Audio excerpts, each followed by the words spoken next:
Ray optics के एक important topic जिसका नाम है प्लेन मिरर वेव्स के बारे में चर्चा करने वाले हैं, जिसे अपन बोलते हैं विजिबल। तो ये दोनों एंगल क्या होने चाहिए? बराबर। सर फ्रीक्वेंसी तो मीडियम बदलने पे भी नहीं बदलती है। सर फिर परपेंडिकुलर डेविएशन इंसिडेंट क्या होगा? तो ये तो नॉर्मल इंसिडेंट हो गया सर, अभी आपने पढ़ाया। तो लाइट रे वापस से रिफ्लेक्ट होकर इधर ही आ जाएगी। आभास होती है तो उसे क्या बोलते हैं? Virtual image. तो this is the extended object की इमेज। चाहे मिरर कहीं पे भी मूव कर रहा हो, उससे कुछ फर्क नहीं पड़ता। जय हिंद प्यारे बच्चों, स्वागत है आपका भौतिकी प्लस यूट्यूब चैनल के इस अमेजिंग प्लेटफॉर्म के ऊपर। आज के इस लेक्चर के अंदर हम बात करने वाले हैं रे ऑप्टिक्स के एक इंपॉर्टेंट टॉपिक जिसका नाम है प्लेन मिरर। कि सर किस तरीके से प्लेन मिरर के अंदर इमेजेस बनती होती है, क्या फिनोमिना काम करता है, कौन कौन से लॉज काम करते हैं, उन सब के ऊपर चर्चा आज की इस वीडियो के अंदर अपन करने वाले हैं। सर प्लेन मिरर वही प्लेन मिरर तो नहीं है जिसमें रोज उठ के मैं अपनी सुंदर सी शक्ल देखता हूँ? हाँ बेटा, वही प्लेन मिरर है। आइए उसके बारे में चर्चा करते हैं। क्या ये कौन से टॉपिक का, कौन से चैप्टर का पार्ट है? सर ये क्लास 12 के अंदर जो बुक 2 है उसका रे ऑप्टिक्स नाम की एक चैप्टर का पार्ट है। सर रे ऑप्टिक्स मतलब क्या होता है? रे ऑप्टिक्स बेसिकली स्टडी होती है किसकी? लाइट की। किसकी स्टडी होती है सर? लाइट की। सर लाइट क्या होता है? लाइट हम पढ़ते हैं सर, लाइट एक इलेक्ट्रोमैग्नेटिक वेव होती है। अब सर इलेक्ट्रोमैग्नेटिक वेव तो बहुत सारी होती है, जैसे radio wave, microwave, infrared wave. हम कौन सी वेव के बारे में चर्चा कर रहे हैं?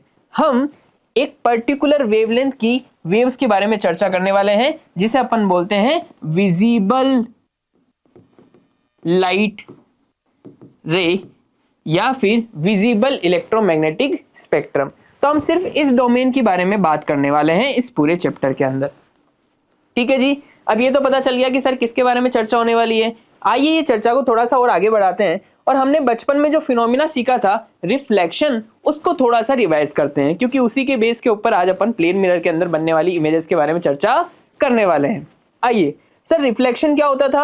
रिफ्लेक्शन अपन ने सीखा था सर, जब एक लाइट रे किसी मीडियम से ट्रेवल करती हुई किसी इंटरफेस पे आती है और टकरा के वापस उसी मीडियम में चली जाती है, तो इस फिनोमिना को अपन ने बोला था रिफ्लेक्शन। सर कैसे होता है, उसमें कौन कौन सी नए नए पैरामीटर्स अपन ने सीखे थे, आइए उनके बारे में चर्चा करते हैं। तो जो ग्रीन वाली लाइट है, ये है हमारे लिए इंसिडेंट लाइट रे। जब ये इस सरफेस से, इस इंटरफेस से टकराती है, तो इस इंटरफेस से टकराने के बाद में रिफ्लेक्ट होकर चली जाती है। अब यहाँ पे अपन तीन चीजें डिफाइन करते हैं, कौन कौन सी? एक है इंसिडेंट लाइट रे, एक है रिफ्लेक्टेड लाइट रे, और एक होता है नॉर्मल। हम ये कहते हैं कि सर ये तीनों एक ही प्लेन में होने चाहिए।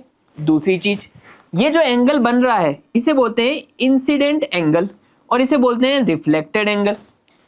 तो ये दोनों एंगल क्या होने चाहिए? बराबर। ये दो चीजें तो हमने रिफ्लेक्शन के लॉज के अंदर पढ़ी थी कि sir incident angle reflected angle के बराबर होना चाहिए। और ये तीनों कौन कौन? रिफ्लेक्टेड लाइट रे, नॉर्मल और इंसिडेंट लाइट रे, तीनों कैसे होने चाहिए? सेम प्लेन में होने चाहिए। यही एक्चुअली में रिफ्लेक्शन के वो दो लॉ थे जो हमें ध्यान में रखने हैं। तीसरी एक और इंपॉर्टेंट चीज, क्योंकि हम बड़े बच्चे हो गए हैं तो हमें वो तीसरी चीज भी पता होनी चाहिए। क्या सर? कि लाइट रे जिस मीडियम में आई और उसी मीडियम में चली गई, यानी लाइट की स्पीड में कोई परिवर्तन नहीं होगा। सर स्पीड में परिवर्तन नहीं हो रहा है, इसके साथ साथ और क्या क्या चीज नहीं बदल रही है? इसके साथ साथ इसकी वेवलेंथ नहीं बदल रही है और इसके साथ साथ इसकी फ्रीक्वेंसी नहीं बदल रही है।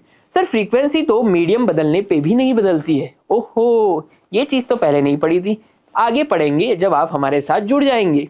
आइए कहानी को आगे लेके चलते हैं। सर रिफ्लेक्शन के बारे में बता दिया, this is incident ray, this is reflected ray, this is normal, ये एंगल आई, ये एंगल आर, और एंगल आई बराबर होगा एंगल आर के। इंपॉर्टेंट चीज, ये बेसिक चीज ही जो अपने को जरूरत है क्या पढ़ने के लिए कि सर प्लेन मिरर में इमेज कैसे बन रही होती है। आइए थोड़ी सी कहानी को आगे लेके चलते हैं और देखते हैं कि सर कितने टाइप के इंसिडेंट्स हो सकते हैं इसके अंदर। तो ये प्लेन मिरर ही अपन कंसिडर कर रहे हैं। इस प्लेन मिरर के अंदर अपन तीन टाइप के इंसिडेंट करवा सकते हैं, ज्यादा भी करवा सकते हैं, बट बेसिक इंसिडेंट अपन तीन टाइप के पढ़ते हैं। इससे अपने को थोड़ी सी क्लैरिटी आ जाती है। पहला इंसिडेंट सर नॉर्मल इंसिडेंस। अगर मेरा प्लेन मिरर कुछ इस तरीके से रख दिया गया है और इस प्लेन मिरर के ऊपर लाइट रे जो आ रही है वो नॉर्मली इंसिडेंट हो रही है, तो सर नॉर्मली इंसिडेंट हो रही है तो इसने नॉर्मल के साथ कितना एंगल बनाया? 0। तो रिफ्लेक्ट होगी तो भी कैसे चली जाएगी? सेम नॉर्मली वापस से चली जाएगी। तो angle I is equal to angle R is equal to 0। इस पर्टिकुलर इंसिडेंट को अपन बोलते हैं नॉर्मल इंसिडेंट। सर अगर किसी और एंगल पे आए और छू के जाए तो मान लीजिए कि मिरर इस बार इस तरीके का है और इस मिरर के ऊपर जो लाइट रे आ रही है वो इसको टच करती हुई चली जाए, तो देखो नॉर्मल यहाँ पे इस तरीके का बनेगा। सर नॉर्मल के साथ इंसिडेंट लाइट रे ने कितना एंगल बनाया, 90 डिग्री, तो जो रिफ्लेक्टेड होगी वो भी कितना बनाएगी, 90 डिग्री। इस पर्टिकुलर टाइप ऑफ इंसिडेंस को अपन बोलते हैं ग्रेजिंग इंसिडेंस। क्या बोलते हैं, ग्रेजिंग इंसिडेंस। सर फिर परपेंडिकुलर डेविएशन इंसिडेंट क्या होगा, आइए उसको भी चर्चा करते हैं। ये हमारा प्लेन मिरर प्यारा सा क्यूट सा, इसके ऊपर जो लाइट रे आई अगर वो नॉर्मल से 45 डिग्री के एंगल के ऊपर आती है तो रिफ्लेक्ट भी कितने से होगी बेटा, 45 डिग्री के एंगल से। तो सर डेविएशन कितना हो गया, 45 प्लस 45। जाना चाहती थी ऐसे लेकिन चली गई ऐसे, ये एंगल कितना हुआ, 90 डिग्री। इसलिए अपन इस पर्टिकुलर इंसिडेंट को बोलते हैं परपेंडिकुलरली डेविएटिंग इंसिडेंस। तो ये बेसिक से 3 अपन टाइप पढ़ते हैं इंसिडेंट के। पहला पढ़ते हैं नॉर्मल, दूसरा पढ़ते हैं ग्रेजिंग और तीसरा पढ़ते हैं परपेंडिकुलर। तो थोड़ी थोड़ी अपने को क्लैरिटी आ गई सर कि हाँ किस तरीके से हमारे इंसिडेंट होने वाले हैं, किस तरीके से लाइट रे आएगी, किस तरीके से रिफ्लेक्ट बैक हो जाएगी। तो आइए थोड़ा सा इसको समराइज करके मैं बना देता हूँ। अगर प्लेन मिरर कुछ ऐसा है और मान लीजिए कि ये मेरा सोर्स है, तो सोर्स से लाइट रे जा रही है, तो लाइट रे तो किसी भी डायरेक्शन में जा सकती है। अगर मान लीजिए ऐसे गई तो ये तो नॉर्मल इंसिडेंट हो गया सर, अभी आपने पढ़ाया, तो लाइट रे वापस से रिफ्लेक्ट होकर इधर ही आ जाएगी। हाँ सर बात सही है। चलो यहाँ पे इंसिडेंट करवाते। अगर लाइट रे यहाँ पे इंसिडेंट हुई तो सर सबसे पहले तो नॉर्मल बनाइए। मान लीजिए कि एंगल आई है, तो रिफ्लेक्ट जो लाइट रे होगी क्या वो भी आई एंगल पे ही होगी, यस, ये हो गई रिफ्लेक्ट बैक। ये भी एंगल क्या होगा, आई। सर सेम काम ऊपर किया है वो नीचे भी तो कर सकते हो, बिल्कुल कर सकते हैं बेटा। देखो तीसरी लाइट रे गई, यहाँ पे भी अपन ने एक नॉर्मल डिफाइन किया। मान लीजिए कि ये एंगल आर पे आई थी, तो जाएगी भी कितने पे, आर पे। तो कुछ इस तरीके से अपन लाइट रेस बनाएंगे, किसके लिए, प्लेन मिरर के लिए। अब धीरे से आपको मैं एक नई चीज सिखा दूंगा। क्या सर, कि सर ये लाइट रे को मैं पीछे अगर एक्सटेंड करता हूं और इसको भी पीछे एक्सटेंड करता हूं तो ये कहीं पे कट करती है, और एक्चुअल में यही वो जगह है जहां पे आपको मिरर के अंदर इमेज दिखाई देती है। यही तो मेरे लिए इमेज है और ये मेरे लिए क्या हो जाएगा, ऑब्जेक्ट। क्या बात समझ में आई। कुछ इस तरीके से प्लेन मिरर में आपको अपनी शक्ल दिखाई देती है कि सर आपके शरीर से, आपकी बॉडी से लाइट रे जाती है, रिफ्लेक्ट होती है और पीछे किसी पॉइंट के ऊपर मिलती है। जिस पॉइंट पे मिल रही होती है वहीं पे आपकी इमेज बन रही होती है। आइए उसकी थोड़ी सी और चर्चा आगे एक्सटेंड करते हुए करते हैं कि sir image formation in a plane mirror किस तरीके से होता है। हमने 3 इंसिडेंट पढ़े थे, एक था नॉर्मल, एक था ग्रेजिंग और एक था 45 डिग्री एंगल। ये बेसिक से थे, इसके अलावा भी किसी भी एंगल पे हो सकते हैं। ठीक है जी। आइए हमने एक ऑब्जेक्ट लिया, दिस इज आवर ऑब्जेक्ट। इस ऑब्जेक्ट से हमने लाइट रे भेजी, तो एक लाइट रे मैंने भेज दी नॉर्मली, जो नॉर्मली जाएगी वो वापस से रिफ्लेक्ट बैक होके आ जाएगी, समझ में आता है। एक लाइट रे भेजी यहां से, मान लीजिए कि थीटा एंगल के ऊपर भेजी है या फिर आई एंगल के ऊपर भेजी है, तो वो कहां से मेजर करेंगे सर, हमेशा नॉर्मल से मेजर करेंगे। So this angle is I. Sir जो टकरा के जाएगी क्या वो भी आई एंगल के ऊपर जाएगी, बिल्कुल बेटा, वो भी कितने एंगल के ऊपर जाएगी, आई एंगल के ऊपर जाएगी। तो ये टकरा के चली गई, ये भी एंगल कितना हो गया, आई। सर इस लाइट रे को पीछे बढ़ा दूं क्या, हाँ बेटा बढ़ा दे, ले इस लाइट रे को पीछे बढ़ाया तो ये कहीं पे इस जगह पे आके कट करती हुई दिखाई दी थी। तो मान लेते हैं कि जहां पे कट करती है, इस कट करने वाले पॉइंट को अपन बोलते हैं इमेज। क्या बोलते हैं बेटा, इमेज। अगर लाइट रे एक्चुअल में कट करती है तो उसे बोलते हैं रियल इमेज, और अगर कटती हुई आभास होती है तो उसे क्या बोलते हैं, वर्चुअल इमेज। तो क्या यहाँ पे एक्चुअल में कट कर रही है कि लाइट रे अंदर जा रही है क्या, नहीं, ये तो हम पीछे एक्सटेंड करते हुए बना रहे हैं, इसलिए कैसी इमेज बनती है, यहाँ पे वर्चुअल इमेज बनती है। आइए इसको थोड़ा सा और एनालिसिस करते हैं और देखते हैं कि सर इसके अंदर अपन क्या क्या फिगर आउट कर सकते हैं। मान लीजिए कि ऑब्जेक्ट जो है मिरर से डी डिस्टेंस के ऊपर है।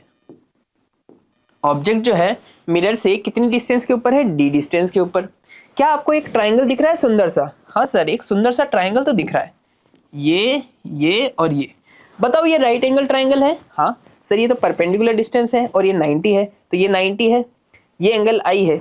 अब इसके बारे में थोड़ी सी और चर्चा करते हैं। सर ये एंगल आई, ये एंगल आई, अगर ये एंगल आई है तो ये एंगल को भी क्या होना पड़ेगा, आई, बिकॉज ये और ये दोनों लाइन एक दूसरे से क्या है, पैरेलल है। So this angle is also I. ये एंगल 90 डिग्री और ये एंगल भी इनका कॉमन है। तो क्या ये दोनों ट्राइंगल, कौन कौन से दोनों ट्राइंगल सर, एक बार हाईलाइट कर दीजिए। ये दोनों ट्राइंगल कैसे हो जाएंगे, कॉन्ग्रुएंट हो जाएंगे। कैसे हो जाएंगे, कॉन्ग्रुएंट हो जाएंगे। अगर दोनों ट्राइंगल कॉन्ग्रुएंट हो गई तो इनकी साइड्स भी क्या हो जाएगी, बराबर। तो सर अगर ये वाली डिस्टेंस d है तो ये वाली डिस्टेंस भी कितनी होनी पड़ेगी, d। इसलिए हम कहते हैं कि प्लेन मिरर के अंदर हमेशा इमेज जितनी परपेंडिकुलर डिस्टेंस मिरर से ऑब्जेक्ट की है उतनी ही डिस्टेंस के ऊपर इमेज बनती है।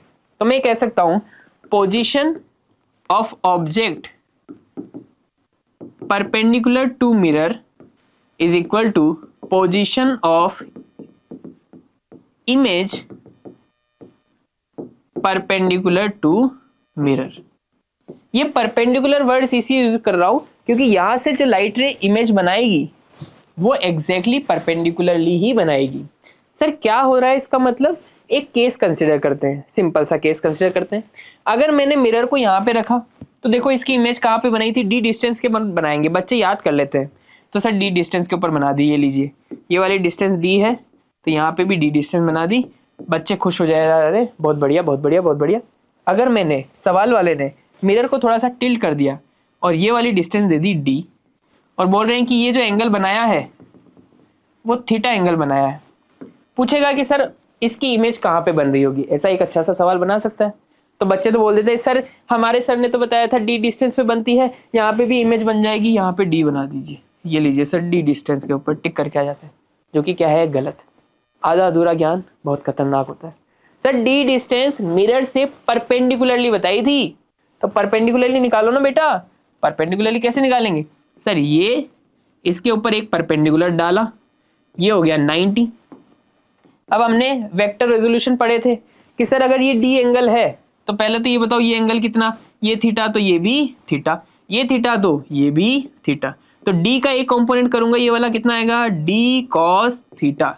तो इसकी इमेज बन रही होगी यहाँ पे कितनी डिस्टेंस के ऊपर, डी कॉस थीटा की डिस्टेंस के ऊपर, है ना एक अच्छा सा सवाल। ठीक है बहुत बढ़िया, एक नई क्लैरिटी आई हमारे अंदर। अब इसी के ऊपर थोड़ी सी चर्चा कर लेते हैं। सर इमेज कहाँ पे बनती है, मिरर के पीछे या मिरर के अंदर, मिरर के अंदर, मिरर के पीछे कुछ भी नहीं होता है, मिरर के अंदर इमेज बनती है। कैसी इमेज बनती है सर, वर्चुअल इमेज बनती है। क्या कितनी डिस्टेंस के ऊपर बनती है, जितनी डिस्टेंस के ऊपर परपेंडिकुलरली ऑब्जेक्ट रखा गया है। तो ऑब्जेक्ट की मिरर से परपेंडिकुलर डिस्टेंस के ऊपर ही इमेज बनती है, वहां पे बन गई। ओके, और क्या कह सकते हैं सर, पॉइंट साइज है तो पॉइंट साइज बनती है, यानी इमेज कैसा रहता है, सेम। जब अपन एक्सटेंडेड ऑब्जेक्ट पढ़ेंगे उस केस में अपन उनके इन्वर्टेड और इरेक्ट के बारे में भी चर्चा करेंगे। तो आइए थोड़ी सी चर्चा कर लेता हूं। एक और मिरर बनाएंगे अच्छा सा, ये लीजिए एक और मिरर बना दिया फटाफट से। इस मिरर के सामने हमने एक एक्सटेंडेड ऑब्जेक्ट रख दिया। कभी कभी एक्सटेंडेड ऑब्जेक्ट मतलब ये पेन रख दिया, अभी तक अपन एक पॉइंट सोर्स रख रहे थे। तो अगर ये वाला पॉइंट ए है, ये वाला पॉइंट बी है, तो बताओ ए की इमेज कहां पे बनेगी, अगर ये वाली डिस्टेंस डी है तो सर इसके जस्ट यहां पे, तो ये बन गया ए प्राइम। और बी की इमेज कहां पे बनेगी, जस्ट इसके सामने, यानी कहां बन गया, पी प्राइम। सो ये मेरी इमेज बन गई। तो this is the extended object की इमेज फॉर्मेशन। सर अगर ऑब्जेक्ट थोड़ा सा टिल्टेड होता तो, अरे बेटा ये तो बहुत अच्छा सा सवाल पूछ लिया आपने, लो इसका भी केस कंसीडर कर लेते हैं। एक और मिरर लिया, बहुत अच्छे सवाल पूछते हो सर आप। हाँ बेटा आप बहुत अच्छे सवाल पूछेंगे। देखो मान लीजिए कुछ ऐसा है, इस बार एक्सटेंडेड ऑब्जेक्ट थोड़ा सा टिल्टेड है, बताओ इसकी इमेज कैसी बनेगी, A B. Sir A point इस मिरर से मान लीजिए इतनी डिस्टेंस के ऊपर है, इसको मान लेते हैं एक्स, तो इधर से भी कितनी डिस्टेंस के ऊपर जाऊंगा, एक्स डिस्टेंस के ऊपर, ये बन गया मेरा ए प्राइम। यानी ए प्राइम मतलब ए की इमेज। इसी तरीके से बी के लिए बात करूं तो ये वाली डिस्टेंस कितनी है, वाई, तो सर यहां से भी वाई डिस्टेंस के ऊपर चला जाता हूं, यहां पे मेरे लिए क्या आ गया, बी प्राइम। तो सर जो इमेज बन रही होगी वो कुछ इस तरीके से बन रही। सर टिल्टेड एक्सटेंडेड ऑब्जेक्ट है तो इमेज भी टिल्टेड बन जाती है कुछ इस तरीके से। ठीक है जी। So these are the two important cases जिसके बारे में अपन ने चर्चा करी है। बहुत बढ़िया, बहुत सुंदर। देख लेते हैं सर इमेज फॉर्मेशन में क्या क्या हो रहा होता है। Sir image formation by plane mirror के अंदर हम देखते हैं पहली चीज इमेज कैसी बनती है, वर्चुअल, क्योंकि एक्चुअल में लाइट रे कट नहीं करती, ऐसा आभास होता है कि कट कर रही होगी। बिहाइंड द मिरर बनती है, सेम साइज की बनती है, at same distance from the mirror. कैसी बनती है, इरेक्ट, इरेक्ट मतलब सीधी, और लेटरली इन्वर्टेड का मतलब थोड़ा सा समझते हैं कि मान लीजिए सामने मिरर है, मैं अपना राइट हैंड यहां से हिला रहा हूं, राइट हैंड से उनको हाई बोल रहा हूं, देखना इमेज कैसी बन रही होगी, ये अपना लेफ्ट हैंड हिला रहा होगा। इसका मतलब इमेज ऑब्जेक्ट की लेटरली कैसी बनती है, इन्वर्टेड, राइट बन जाता है लेफ्ट, लेफ्ट बन जाता है राइट, तो लेटरली इन्वर्टेड का मतलब ये होता है। क्लियर है क्या, वेरी गुड, बहुत सुंदर, बहुत अच्छा। आइए कुछ और केसेस कंसिडर करते हैं। एक सवाल अक्सर पूछा जाता है, क्या सर, कि अगर कोई लड़का, if a boy wants to see his complete image in a mirror, तो उसके लिए उसको कितना मिनिमम लेंथ का मिरर रिक्वायर्ड होगा। देखिए सवाल, what should be the minimum length of a mirror so that a man can observe his full image in mirror given that height of the man is h। तो sir height of the man दे रखी है, कितनी दे रखी है, h, तो इसके बालों से लेके इसके पैरों तक की जो हाइट है दैट इज h। लेकिन सर ये इमेज कहां से देख रहा होगा, बालों से देख रहा होगा क्या, नहीं, इमेज तो देख रहा होगा सर आंखों से। इमेज कहां से देख रहा होगा, आंखों से। आइए इसका पूरा सा डायग्राम बनाते हैं और सीखते हैं कैसे अपन करेंगे इस सवाल को। तो हमने कहा कि सर रे डायग्राम्स बना दीजिए आप, तो कि यहां से इसकी इमेज यहां पे बन गई है। अब मुझे क्या करना है, मेरी आंखों में इसकी इमेज आनी चाहिए, तो कैसे आएगी बताओ। सर एक लाइट रे गई यहां से लाइट रे गई, रिफ्लेक्ट बैक होगी और कहां पे जाएगी, इसकी आंखों में। तो इसको क्या दिख गया सर, इसके बाल दिख गए। दूसरी लाइट रे जो इसके पैरों से जाएगी, कहां जाएगी सर, आंखों में। अब इसको इसके पैर दिख गए। तो बेसिकली मेरे काम का जो रीजन होगा वो ये वाला रीजन है, क्योंकि इसी के अंदर लास्ट लाइट रे यहां से आ रही है और फर्स्ट लाइट रे यहां से आ रही है। अगर ये वाला रीजन निकाल लिया, सिर्फ इसके अंदर मैं ऑब्जर्व करना चाहता हूं, तो मैं अपनी पूरी इमेज देख पाऊंगा। सर ये कैसे निकालेंगे, आइए जरा इसके बारे में चर्चा करते हैं। सर इसके निकालने के लिए मान लेते हैं कि इसकी टोटल हाइट कितनी थी, h। सर टोटल हाइट निकाल ली h। तो सर आंखों से यहां तक की इस डिस्टेंस को मान लो x और यहां से यहां तक की डिस्टेंस को मान लो y। फिर इसका एक शॉर्ट तरीका भी बताऊंगा जो अपन सीखेंगे। अभी थोड़ा सा सोफिस्टिकेटेड अच्छा सा तरीका बताता हूं जिससे आपको हर चीजें क्लियर हो जाए। ये है x, ये है y। तो सर इस हिसाब से अगर मैं बात बताऊं आपको, तो ये वाली डिस्टेंस कितनी हो जाएगी, अगर ये एंगल I है तो इसको एंगल I बोल देते हैं, तो इसको एंगल भी क्या बोलूंगा, I। अगर ये एंगल R है तो ये एंगल भी क्या होगा, R। ये टोटल डिस्टेंस है y। तो सर एक लाइट रे यहां से भी एक से भेज दो, नॉर्मली आंखों से जा रही है, आंखों तक आ रही है। तो बताओ ये वाली डिस्टेंस कितनी है। सर टोटल x होती है, ये वाली डिस्टेंस हो जाएगी x/2। सर ये वाली टोटल डिस्टेंस y है, तो ये आधी कितनी हो जाएगी, y/2। सो मेरे मिरर की लेंथ कितनी हो गई यहां से लेके यहां तक, ये हो जाएगी सर x + y/2 हो जाएगी। अब ये निकालेंगे कैसे, सर x + y तो h के बराबर है। अरे बोलो भैया, यहां से देखो ना, x + y टोटल किसके है, h के बराबर। ये वैल्यू यहाँ पे पुट कर दो, तो h/2 निकल के आ जाएगी। This is the required minimum length of mirror to see himself completely. I hope बात क्लियर हुई होगी। ठीक है, दूसरा तरीका और होता है जिसे अपन फील्ड ऑफ व्यू से भी कर सकते हैं, उसके बारे में थोड़ी देर में चर्चा करते हैं अगर हमको समय परमिट करता है तो। इसके अलावा अपन एक और चीज पढ़ते हैं कि सर अभी तक आपने मिरर के सामने एक ऑब्जेक्ट को रखा और उसकी इमेज की चर्चा करी। सर मिरर के सामने जो ऑब्जेक्ट रखा है क्या हमेशा वो रुका हुआ होगा, वो मूव भी तो कर सकता है। हाँ, आइए मूविंग ऑब्जेक्ट के बारे में चर्चा करते हैं कि सर अगर कोई ऑब्जेक्ट मूव कर रहा है और ये हमारा मिरर, मान लेते हैं कि ये इस डायरेक्शन में मूव कर रहा है, तो बताइए इसकी इमेज कहीं पे यहाँ पे बन रही होगी, वो भी किसी ना किसी डायरेक्शन में मूव कर रही होगी। तो मान लेते हैं कि इसकी इमेज यहाँ पे बन रही है और इसकी इमेज की जो वेलोसिटी है वो समथिंग है। तो ये है वेलोसिटी ऑफ ऑब्जेक्ट और ये है वेलोसिटी ऑफ इमेज। सर क्या रिलेशन होता है, मुझे तो आपने अभी तक एक ही चीज बताई है, क्या, कि सर ये जो डिस्टेंस होती है ना और ये जो डिस्टेंस होती है ना वो सेम होती है। तो distance of object with respect to mirror बराबर होती है distance of image with respect to mirror. तो मैं ऐसा कह सकता हूं sir distance of object with respect to mirror is equal to distance of image with respect to mirror will be equal. यानी मैं इसको ये भी लिख सकता हूं sir displacement of object with respect to mirror is equal to displacement of image with respect to mirror. दोनों क्या होंगे बराबर, बट दोनों की डायरेक्शन क्या हो जाएगी opposite. So D of M is equal to minus का D of image with respect to mirror. और हमने कैलकुलस में पढ़ा था सर डिस्प्लेसमेंट का डिफरेंशिएशन करूंगा तो क्या आएगी वेलोसिटी, तो इसका डिफरेंशिएशन करेंगे तो क्या आएगा sir velocity of object with respect to mirror is equal to minus में velocity of image with respect to mirror. Sir इसको ओपन कर सकते हैं क्या, हाँ velocity of object with respect to mirror होता है velocity of object minus velocity of mirror is equal to minus velocity of image with respect to velocity of image minus velocity of mirror. इसको थोड़ा सा solve करेंगे तो velocity of image निकल के आएगी 2 times of velocity of mirror plus velocity of object. Let's see एक बार देख लेते हैं, माइनस का साइन आना चाहिए एक, तो ये आएगा यहाँ पे 2 times of velocity of mirror minus velocity of object. बताइए बात क्लियर है क्या? यस। सो ये है motion of an object in a plane mirror. तो इस तरीके से कुछ मोशन हो रहा होता है। सर अगर ये वाला मोशन पैरेलल हो रहा होता तो क्या करते हैं, तो मान लीजिए कि ऑब्जेक्ट जो है अब पैरेलली ही चल रहा है। सोचिएगा जरा, बस सोचना है और कुछ नहीं करना है।